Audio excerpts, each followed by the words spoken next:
因为开始慢慢转凉了嘛，那我觉得呼吸道难免都会有一些，比如潮湿，又加上这几天阴晴不定的，一下要出太阳，一下要下雨，对啊，所以我觉得喉咙干痒不是，俗称的讲医生安娜惊地扫哟，惊地扫，医生惊地扫，河水惊俩捞，总破塞惊办中道。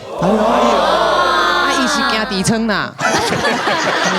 哦，基本上哦，上呼吸道哈，我们从鼻道到气管这整个下来，是只要你有状况，你都会咳嗽。哎呦，而且现在有一种咳像什么胃食道逆流的病人也会咳嗽。嘿，